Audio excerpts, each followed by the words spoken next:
Quelle variable, selon les néoclassiques, influence l'offre de travail, c'est-à-dire la quantité d'heures de travail qu'un individu est prêt à offrir? Les néoclassiques considèrent que tous les individus adoptent le même comportement, celui de l'homo economicus. Quel que soit l'individu, il est rationnel. Il essaie d'utiliser au mieux ses ressources pour atteindre ses objectifs. Mais il est aussi égoïste. Son objectif est de maximiser sa satisfaction personnelle. Ainsi, avant d'agir, un individu opère un calcul coût-bénéfice. Quel est donc le calcul coût-bénéfice d'un offreur de travail? Il a d'abord des contraintes.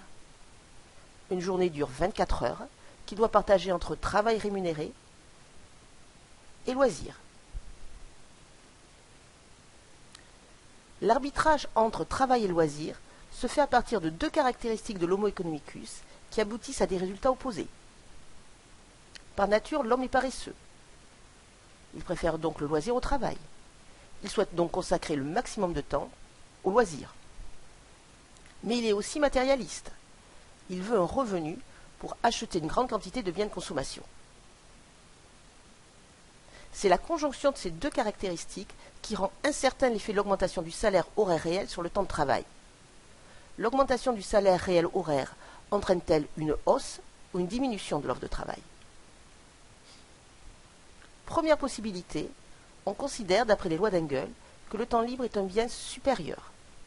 Quand le salaire réel horaire augmente, l'individu réduit son temps de travail et augmente son temps de loisir.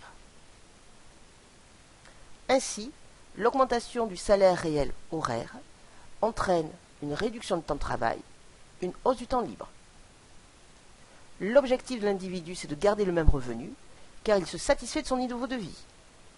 C'est ce qu'on appelle l'effet revenu. Deuxième possibilité, on considère que l'individu est avant tout matérialiste.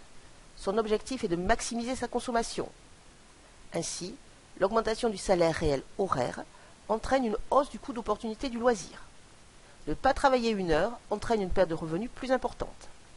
Ainsi, l'individu augmente son temps de travail.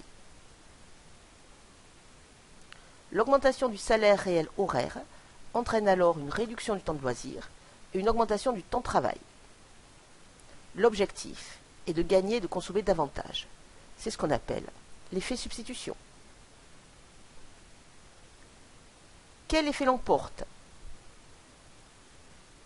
L'effet substitution ou l'effet revenu? Les néoclassiques postulent que l'effet substitution l'emporte sur l'effet revenu, puisque l'individu est matérialiste. Quand le salaire réel horaire augmente, la quantité de travail offerte par un salarié augmente. L'offre de travail est donc une fonction croissante du salaire réel. En réalité, il faudrait distinguer court terme et long terme. À court terme, une hausse du salaire horaire réel se traduit par une augmentation de l'offre de travail. C'est le principe des heures sup. En revanche, à long terme, la forte hausse des salaires réels s'est traduite par une baisse de la durée du travail, en raison de deux effets cumulés. Plus le salaire augmente, plus la consommation s'élève. Or, son utilité marginale est décroissante.